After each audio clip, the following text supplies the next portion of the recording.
Thank you, Deputy Speaker. I move the motion relating to protection of civilians in the terms in which it appears on the notice paper. And I thank the House for the chance to move this private member's motion. I believe it is deeply appropriate that we should be having this debate on a day when the Prime Minister has made an announcement concerning Australia's national security.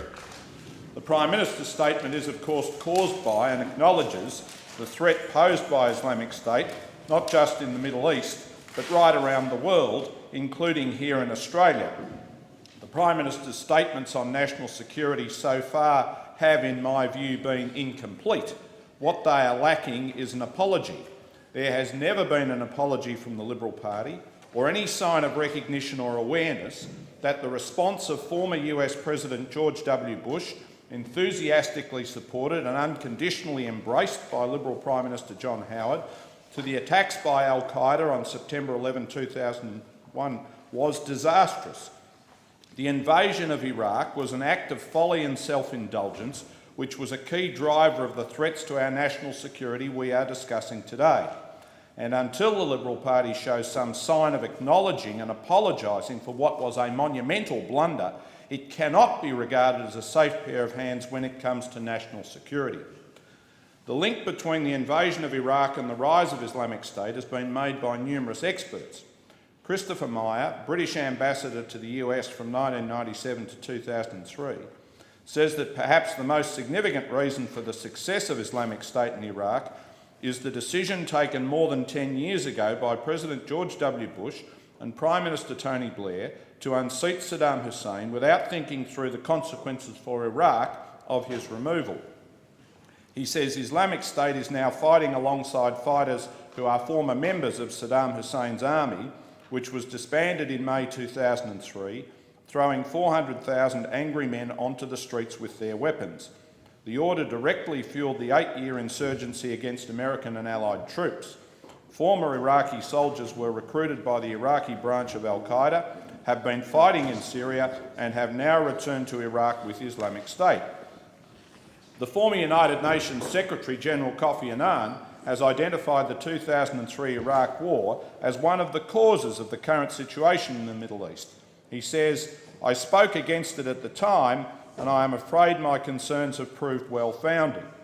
The country has been in the throes of insurgency ever since, and the ensuing chaos has proved an ideal breeding ground for the Sunni radical groups that now call themselves Islamic State." The commentator Tom Engelhardt from Middle East Eye identifies the US intervention in Iraq as a significant factor in the current situation. He says, "Just about everything done in the war on terror has facilitated their rise. After all, we dismantled the Iraqi army and rebuilt one that would flee at the first signs of ISIS fighters, abandoning vast stores of Washington's weaponry to them. We essentially destroyed the Iraqi state while fostering a Shia leader who would oppress enough Sunnis in enough ways to create a situation in which ISIS would be welcomed or tolerated throughout significant areas of the country." As the motion makes clear, I do believe in collective international action to solve problems. And of course, we have the United Nations, established precisely to solve international problems and to seek to improve on the abysmal record of the First and Second World Wars. I know it does a lot of good, but the increasing level of global violence suggests that it needs to be doing much more.